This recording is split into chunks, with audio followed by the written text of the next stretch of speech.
Assalamu alaikum. In this video we'll be covering diseases of the oral cavity.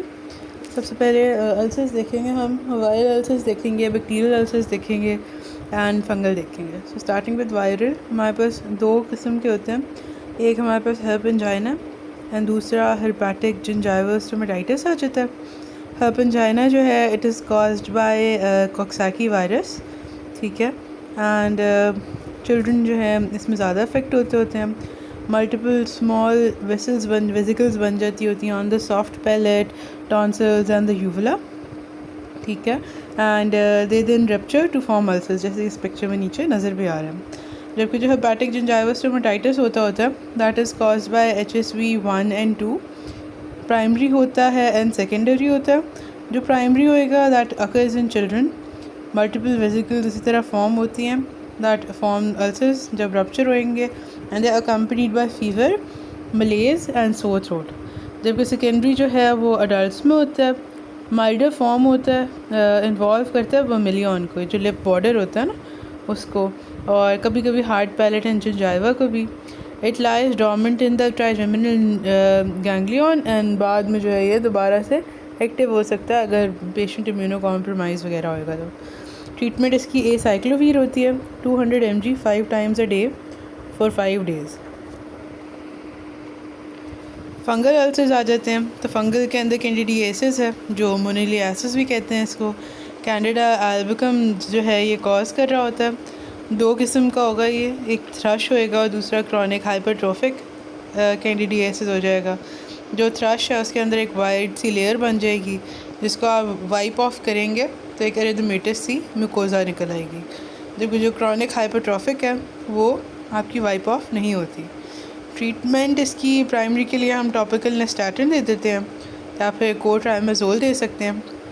And जो chronic hypertrophic candidiasis होगा उसके लिए excisional surgery करनी पड़ेगी. Risk factors for the disease are weakened immune system, antibiotic use, dry mouth, ठीक है. उसके बाद बैक्टीरियल अल्सर्स हैं तो इसमें विंसेंट इन्फेक्शन होती है जिसको हम एक्यूट नेक्रोटाइजिंग अल्सरेटिव जिंजिवाइटिस भी कहते होते हैं. बुरेलिया विंसेंटी कराता है ये, ठीक है, और अफेक्ट करता है अडल्ट को भी एंड मिडिल एज पीपल को भी, यंग अडल्ट को भी. इंटरडेंटल पेपिली जो होते हैं वहाँ पे स्टार्ट करता होता है, ठीक है, मतलब दांतों के बीच में जो काम जा रहा है ना वहाँ से स्टार्ट होता है एंड देन स्प्रेड कर जाता है to the free margin as well. जैसे इसमें ये येलो येलो नज़र आ रहे हैं ना, तो ये सारी अल्सरेशंस हुई हुई हैं. स्मेयर करके देखते हैं तो आपको ऑर्गेनिज्म का पता लग जाएगा. ट्रीटमेंट इसके अंदर हमारे पास पेनिसिलिन है या फिर रिथ्रोमाइसिन एंड साथ में मेट्रोनिडाजोल कवर देने के लिए ना. फ्रीक्वेंट माउथ वॉशेज़ हैं और डेंटल हाइजीन अच्छी रखना ज़रूरी है. फिर ऑटो इम्यून अल्सर्स हैं तो इसमें 3 किस्म के आ जाते हैं. पहली आपकी बेसेट्स डिजीज़ है that is also known as oculo oro genital syndrome. तीनों चीज़ों को अफेक्ट कर रहा है. ओक्यूलो क्या है, क्या आपका यूवियाइटिस हो रहा होगा. ओरो में आपके एफ्थिस लाइक अल्सर्स होंगे इन the oral cavity and genital इसके जेनिटल अल्सरेशंस भी होती हैं. तो ये ट्राइड होता है इन तीनों का, aphthous ulcers in oral cavity, genital ulcerations and uveitis. ये बेसेट्स डिजीज़ है. B5 पॉजिटिव होता है इसके अंदर और अल्सर्स होते हैं इसके अंदर विद पंच्ड आउट एजेस, ठीक है, पंच्ड आउट एजेस होंगे. इसका भी ना MCQ आया हुआ था इस दफ़ा.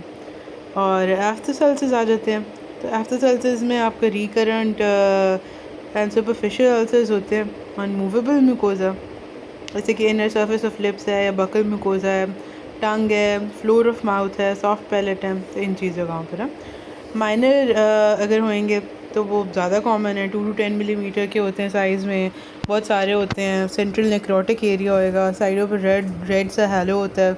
2 हफ्ते में ये हील हो जाते हैं विदाउट एनी स्कारिंग. जबकि जो मेजर होते हैं, मेजर फॉर्म जो होते हैं वो 2 to 4 सेंटीमीटर इन साइज़ होते हैं एंड जब हील करेंगे तो they leave behind a scar. Treatment इनकी जी स्टीरॉइड्स की एप्लीकेशन होती है और अगर ज़्यादा सीरियस है तो कॉर्टिजाइजेशन कर देते हैं 10% सिल्वर नाइट्रेट के साथ एंड सिवियर केसेस में टेट्रासाइक्लिन देते हैं. दैन थर्ड जो डिजीज़ ऑटो इम्यून हमारे पास लाइकन प्लेनस है. इसमें 6 P's होते थे, pruritic, purple, polygonal papules on forearms and inner surface of the thighs. ये प्रेजेंटेशन होती है इनकी. ओरल क्या प्रेजेंटेशन होगी, ये रेटिकुलर भी हो सकती है, अल्सरेटिव भी हो सकती है.